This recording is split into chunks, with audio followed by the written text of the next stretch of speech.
Hi, I'm Chris Steele, and I want to welcome all of you to our Rich Dad World live stream event.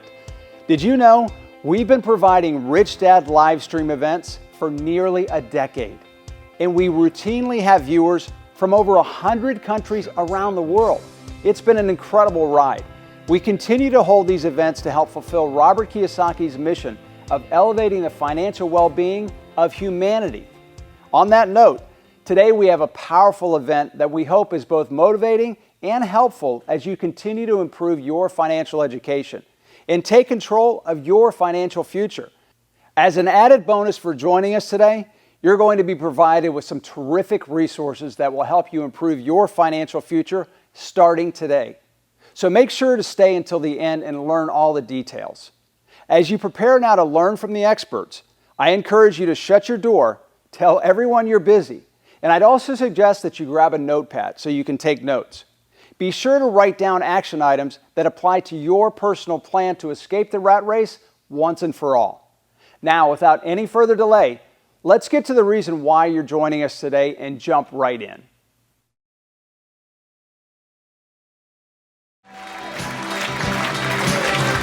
Gracias, gracias.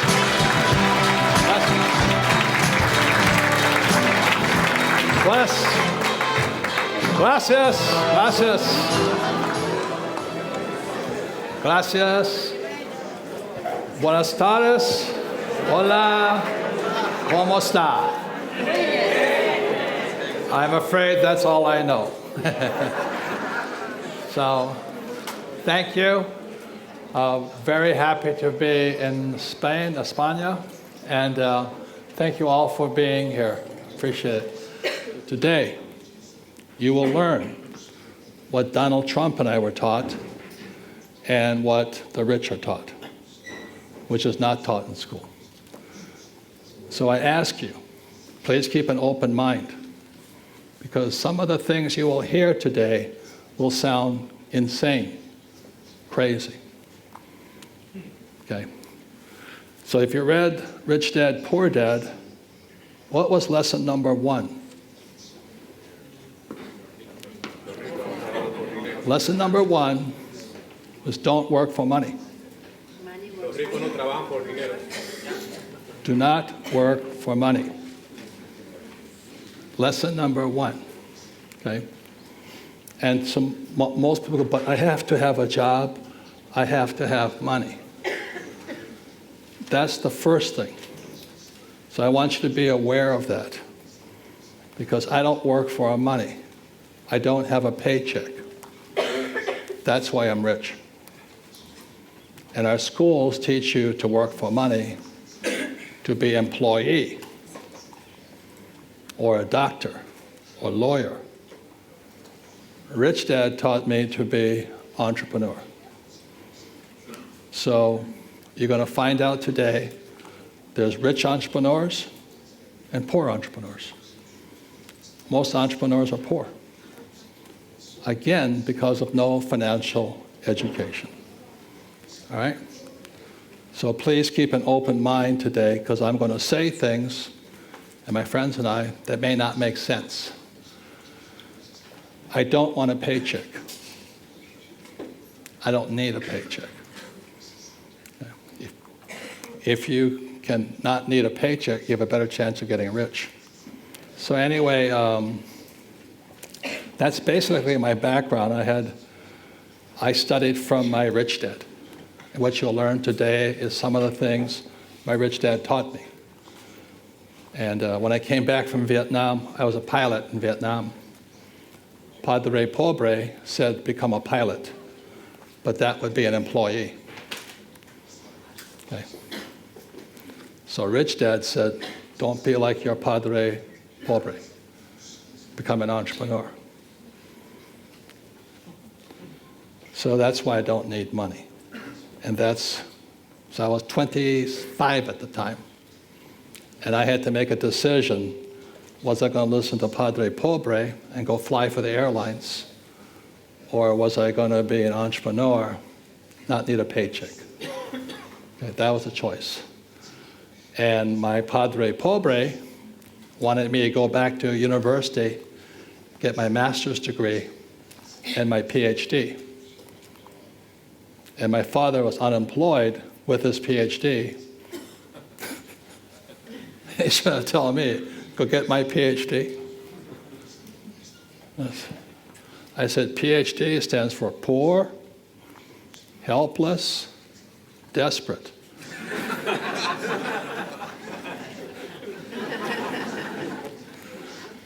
So I didn't go back to get my master's or my PhD. Instead, I took a 3-day real estate course because Rich Dad said real estate is wealth. Those that control the real estate control the world. And you will find that today. So I do not, most people invest in the stock market. I don't invest in the stock market. I also don't pay taxes. And I don't use my own money. Why? Real estate. So I'm not saying you should invest in real estate, but if you understand the word real estate from Espanol, real estate is real, royal estate. Royal estate. That's why the rich invest in real estate. Okay? Royal. Even today. Even in cyberspace, it's called intellectual property. Real estate. All right? So it's very, very different. So, the word education, there is no financial education in school. The reason there's no financial education is it goes to this here. Okay? Padre Rico said there's 4 types of people in business in the world, anywhere. Spain, US, China, Japan. There are employees. Employees have a mindset.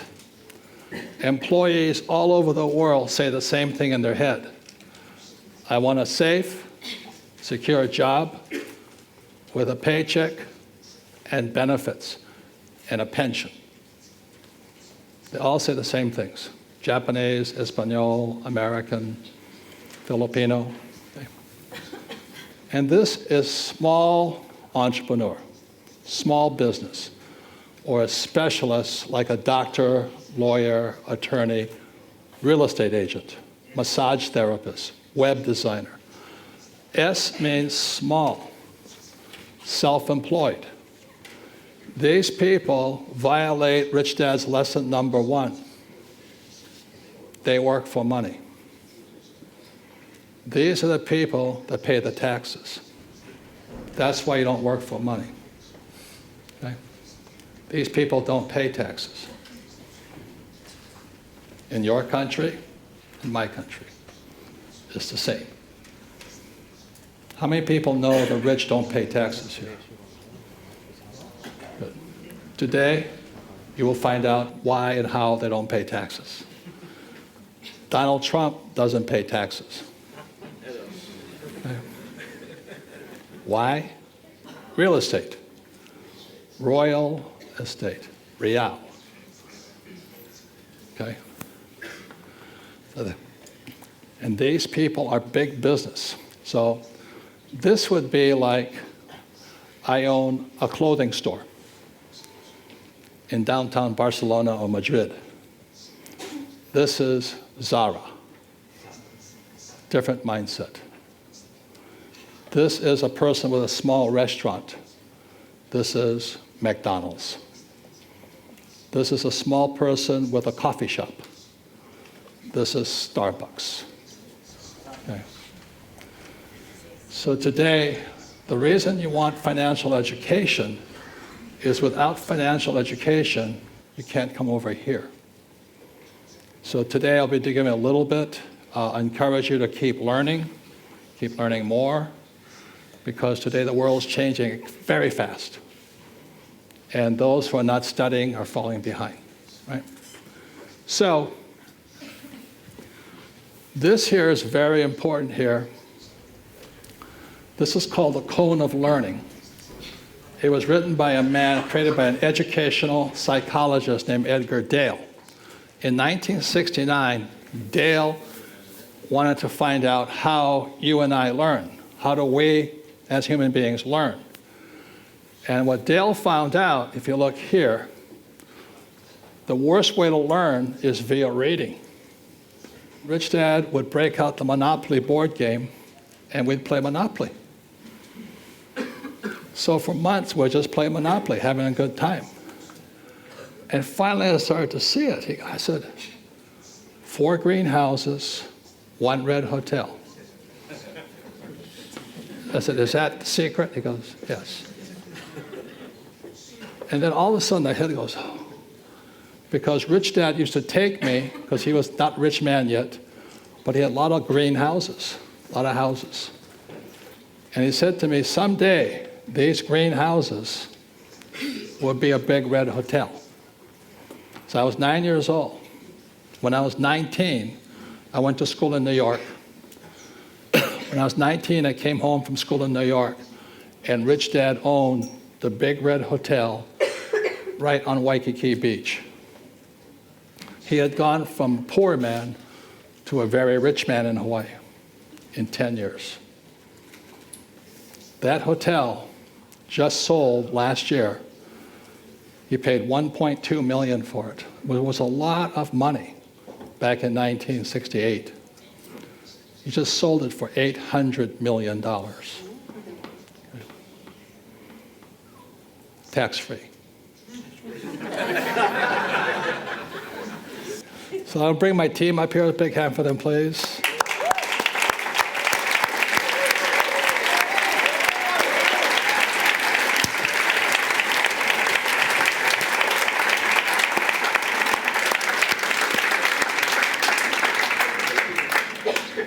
So number 1 here is my friend Ken, and this is the difference between rich and poor. The people on this side are always trying to save money. It makes no sense to save money because after 1971, the United States took the dollar off the gold standard and the dollar became debt. So the people who are saving money are the biggest losers of all. The people who are the biggest winners are people who know how to use debt to get rich. So Ken here is one of the smartest guys in real estate today. We have made millions together, tax-free.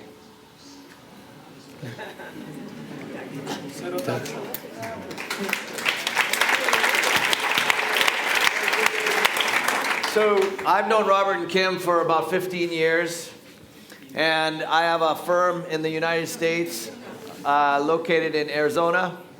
We have about 350 employees. And I own about $1 billion U.S. Real estate in the U.S., about $1 billion.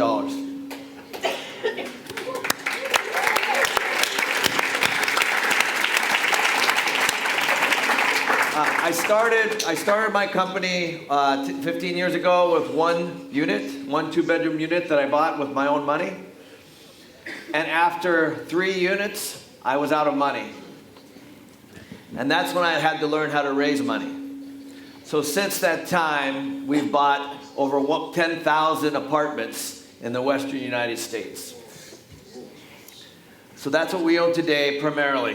We also own commercial, office, we own mini storage, we own land. I have a construction company, I have a large property management company. But really what I am is I am an entrepreneur, and we subscribe to cash flow over capital gain. So we're not trying to time markets. However, we are trying to buy in markets when the prices are low, of course. But we do not sell.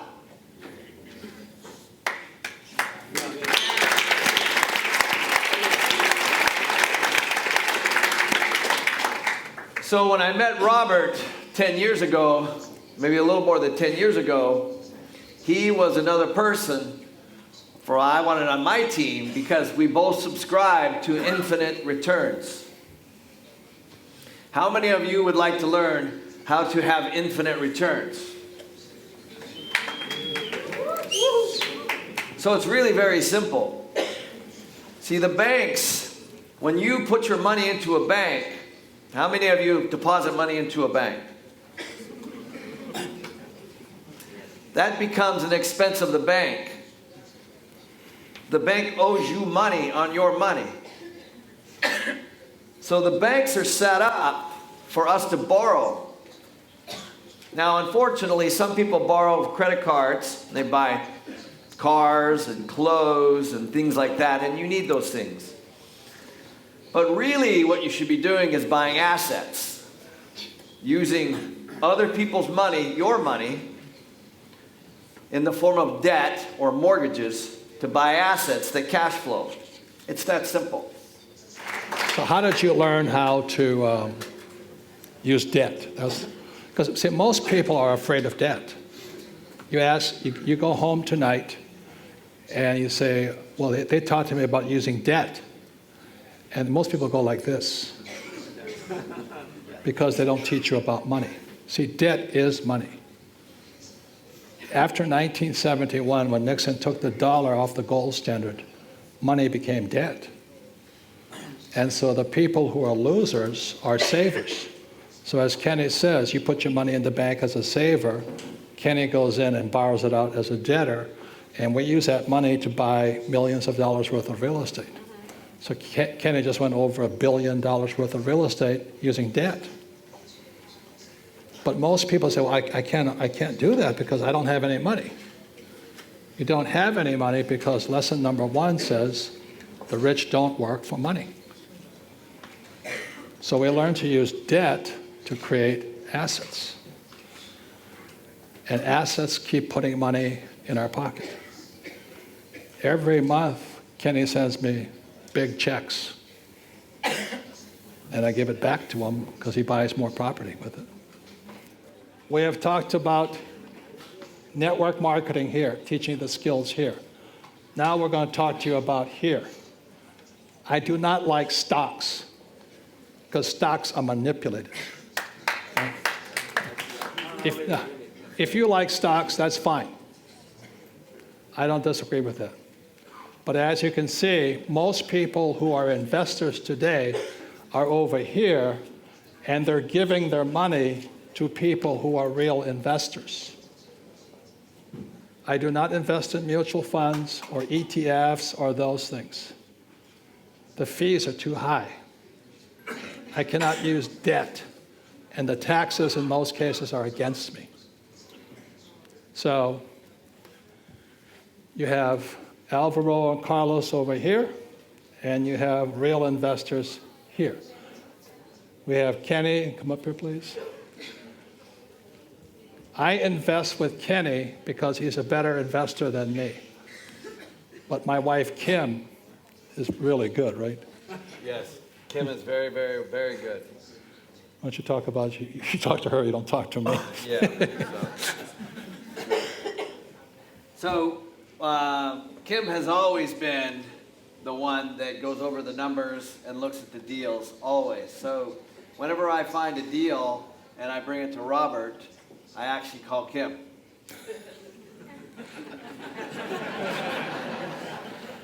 Because I'm happier over here.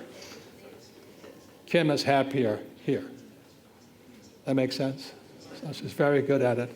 And tonight she's working on the biggest deal of her life. And Kenny's already looked it over. And if she can pull it off, it's a great deal, huh? Hundreds of millions. So that's why it's really good. But Kenny started small. How much was your first in real estate? My first property was $110,000 US. I used my own money as a down payment. And my first property was $18,000. Okay? But I took a 3-day real estate course. It was a very good real estate course about how to use no money to buy real estate. So I will show you the numbers really quickly.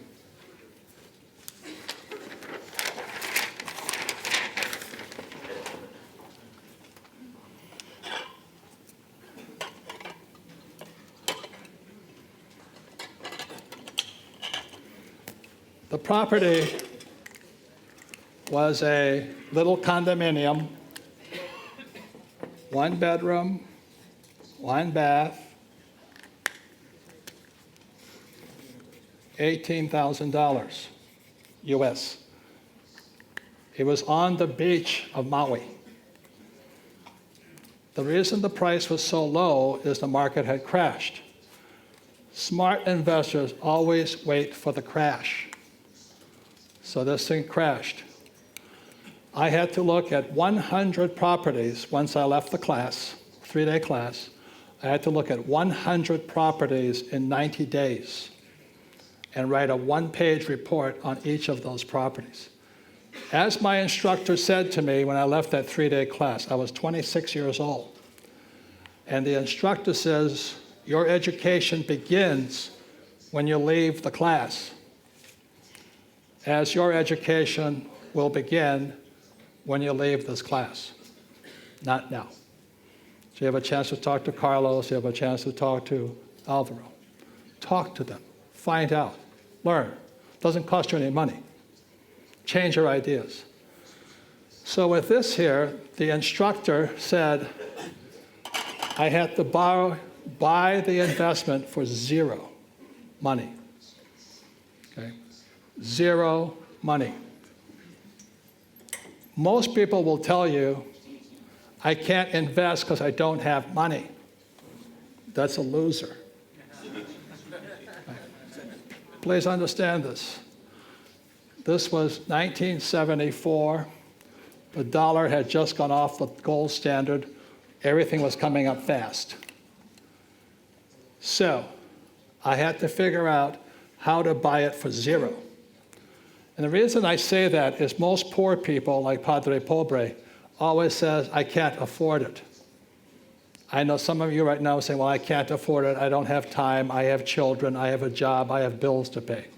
And it is those excuses that keep you poor. If you do not change that talk in your head, you'll always be the poor person. So there was about 32 in my class, 3 days long. I think only 3 people completed the exercise. We went, we looked at 100 properties, wrote a 1-page report. At the end of the 90 days and 100 properties, this was the best property.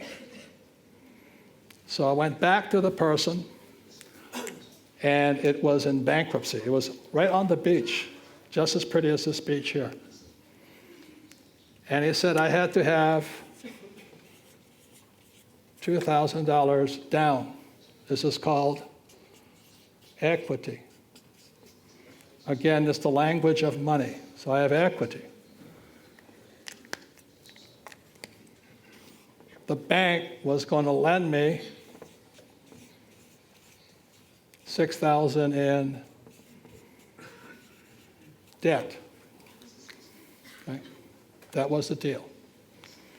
Now, I had the $2,000 in cash, but the name of the game or the exercise was, could I buy it for 0? So what I did was I paid for this property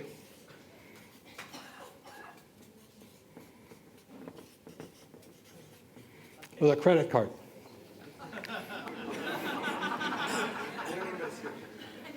So now it was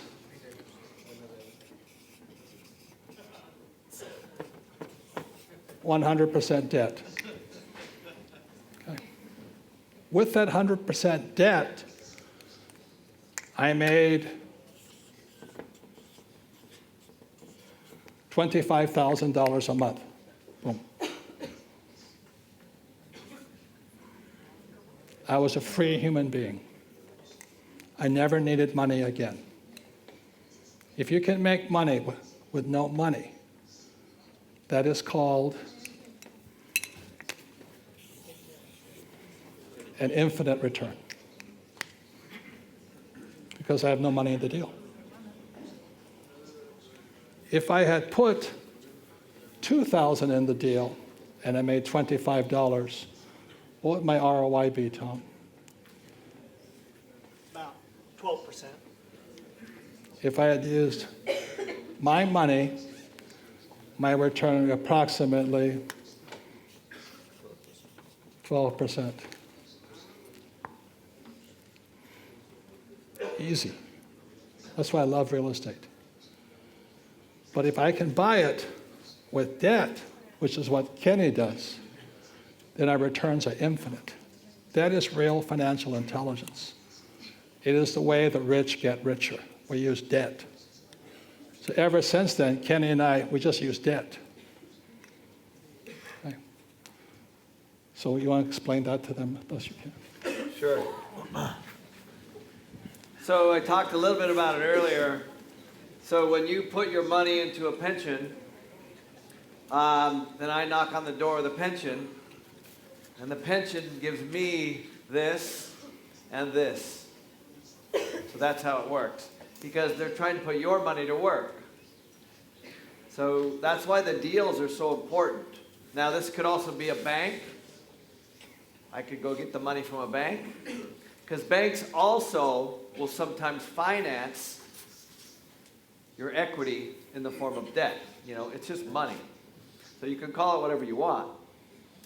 But it could be 100% down payment in the form of debt. Another way is the insurance companies, like I mentioned. So how many of you put money into life insurance policies? Okay, great. So when you put money into life insurance policies, that money is expected to be there later. That's also invested here. It's also invested in the stock market. It's also invested in lots of different things. But pensions, insurance, money, deposits at banks, all of that is invested through people like me. So once you understand that it's your money being put to work, it doesn't really matter if it's in the form of debt or if it's in the form of equity. Because really, it's just the cost. What is the cost of the equity and what is the cost of debt? So right now in the US, I'm borrowing debt at about 4%. Here in Spain, I'm told it's a lot less. So if I can borrow at 1%, let's say here in Spain, and my inflation rate is 3 or 4%, then you're already making money. Because whatever you're buying is growing faster than the cost of your money. It's a very dangerous game, so that's why study. Take classes. Have good mentors, good teachers. So typically, equity is a little more expensive than debt. Typically, but not always. So it's all just money. You can get equity from people like Robert or people in the crowd here. Or you can get it from a bank, or you can get it from a pension fund, or you can get it from an insurance. It doesn't matter where it comes from. But typically, equity is a little more expensive, and debt's a little less. But right now, in Spain, I'm told that you can borrow very, very low. Now, you want to make sure that you're borrowing and buying the right assets, that cash flow, of course. That's where the education comes. But if I was living here and I could borrow from the banks at these rates, I would borrow as much as I could for the right assets as fast as I could. Again, tell them how many deals you look at, though. So in the US, because the prices are so high, they were very low in 2008, 2009, 2010, and we bought a lot of properties. But now all those properties have doubled in value. So everything in the US, not everything, most cities have gone up a lot. So that's why we're buying less. But here, there's still lots of deals because the banks own lots of properties. So in 2008, 9, 10, and 11, I was buying millions of dollars of properties from the banks, just like BlackRock is doing here now. BlackRock's a fund. They invest for people who don't know how to invest. Right. Really, BlackRock manages people's money like yours, and then they're doing it anyway. That's all we're saying. Again, tell them how many deals you look at, because What happens is people leave this room, they find the first deal, they buy it, and they lose money. Yeah, you got to be careful. It's really not that hard to borrow money. You got to make sure that you're borrowing it on properties that are cash flowing. So like I say, we have lots of people that work for me now, and we look at big commercial, we look at 50 big commercial projects every month. So that's all we do all day long, is look at deals. We have way more money than we need, but it's better to find the best deal and be patient. But when the market crashes, you should be looking at as many as you can and trying to buy as much as you can. That's my opinion. Okay, thank you.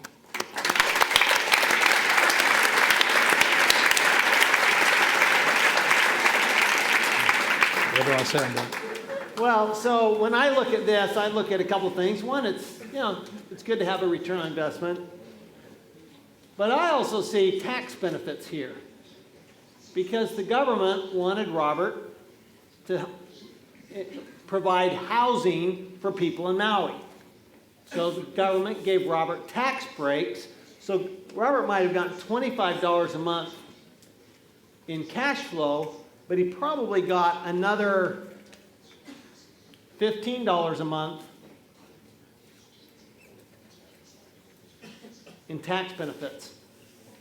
So the tax benefits increased his rate of return. Now, he was already infinite, but if he'd been, even if he put this much down in equity, he just raised his rate of return because of the tax benefits, because it doesn't matter how much money you make.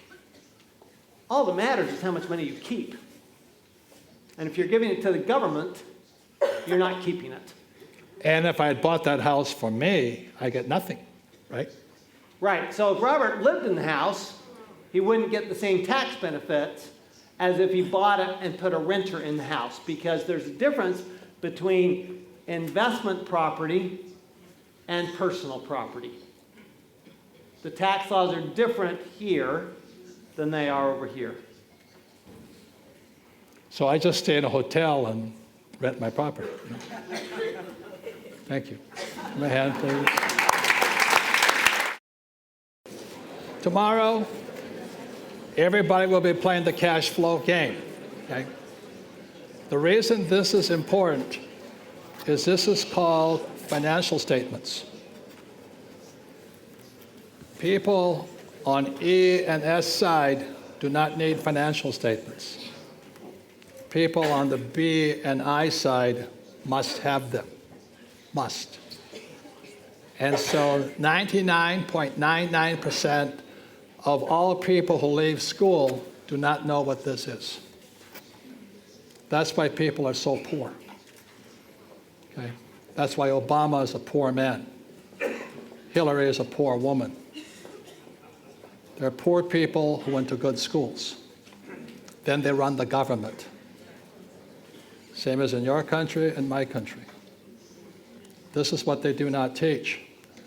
But the important thing to hear, and Tom will talk about it really quickly, is in this, there's 3 accounting statements. If you're going to be rich on B and the I side, you must know this. Tom, you want to talk about this real quickly? Yeah. So one of the great things about the cash flow game that you'll see tomorrow is it teaches you how to think like the B and the I side. Okay, how to think that way.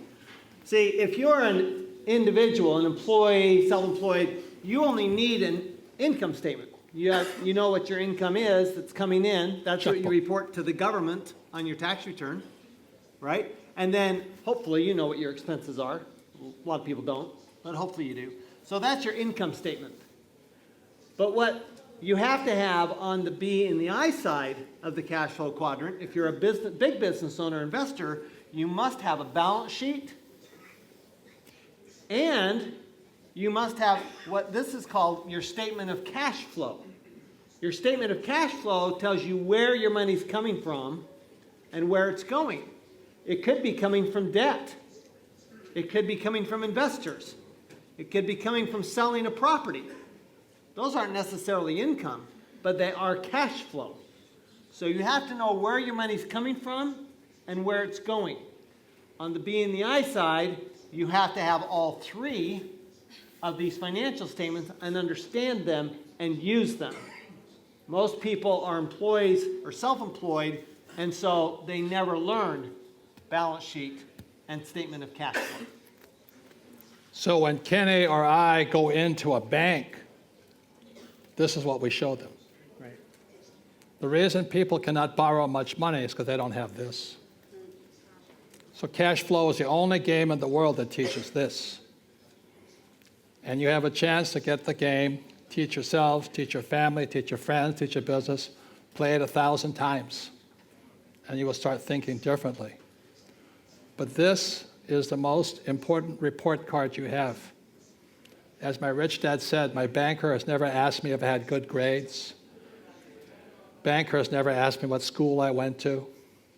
Banker wants to see this. If I have this, that's strong. And Kenny and I can borrow as much money as we want. If you don't have this, all you get is a credit card and a home mortgage. That's the horrible part. Kenny, you want to say something?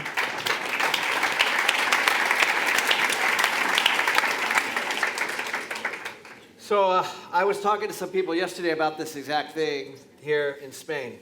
And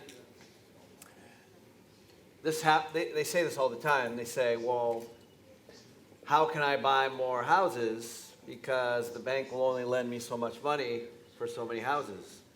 And that's true. I understand that.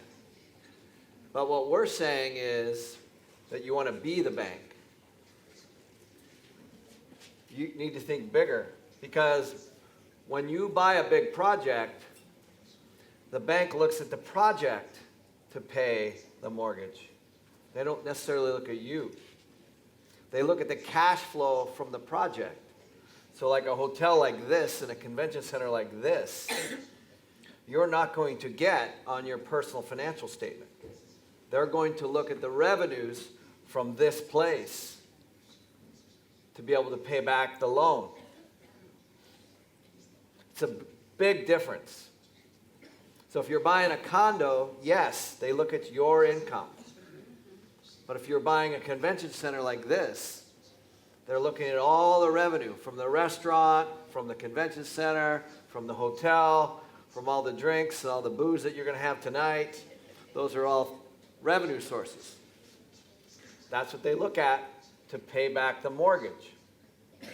So it's very different thinking. So if you don't have the statement of cash flow and don't understand where your assets and your liabilities are, it's very hard to get those kinds of loans. The best part about it all is that you don't even need your own money, as we already said. You just need a deal that works financially, and then you need to go find the money. And then that's infinite. So when people say to us, well, you can't get those loans here in Spain, the main reason you can't get those loans is because you don't have one of these. I don't think Obama has one of these. That's why the United States hasn't had a budget in 8 years. Right, Tom? He doesn't know what this is. He is a poor man who went to Harvard. Hillary is a poor woman who went to a good school. Clinton is a redneck. Okay? That's why we're in trouble. They run our governments. They don't know what this is. Trump knows what this is. You may not like him, but he wants to get this back into shape. But if you want to borrow money like Trump and not pay taxes, you've got to have one of these. And that's why the cash flow game was created. And the reason when I talk to network marketing companies like Alvaro and Carlos, many people in network marketing make a lot of money here and they spend it, right? It's like many professional soccer players. They make a lot of money and they spend it. They're broke. The average professional athlete in America is bankrupt 5 years after retirement because they think like poor people. It's not how much money you make. It's about the money that goes out. The other reason most professional athletes go bankrupt is they buy big houses, nice cars, and they go bankrupt. That's very middle class. It goes like this, their pattern. So when a banker is looking at your financial statement, they'll say, oh, nice house, nice cars, pretty women, broke. But they made a lot of money. What the cash flow game teaches and what Rich Dad teaches, you got to get here. Do you have a paycheck? No. Well, yesterday we had a great tour of your National Museum. It's beautiful, by the way. But I was standing up on the hill counting the cranes. That's how I could see how good a city, how prosperous a city is. Because those cranes are all funded by debt. People are building properties in your town right now. Those cranes are development. They're creating jobs. They're creating housing. Somebody's doing it here. And Gaudi, that guy was a genius.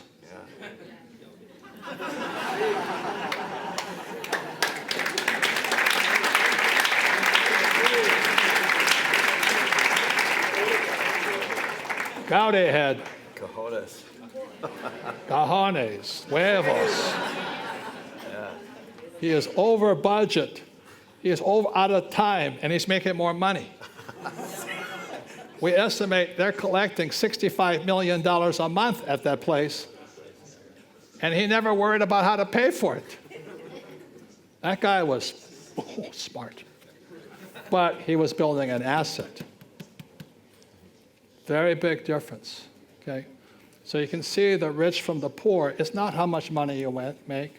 It's not if you're a soccer star or a banker or a real estate broker. What counts is this. And the average person has a retirement fund that's bankrupt, and they don't know it. Your country and my country. That's going to be the problem. And you're going to have people with no jobs, more.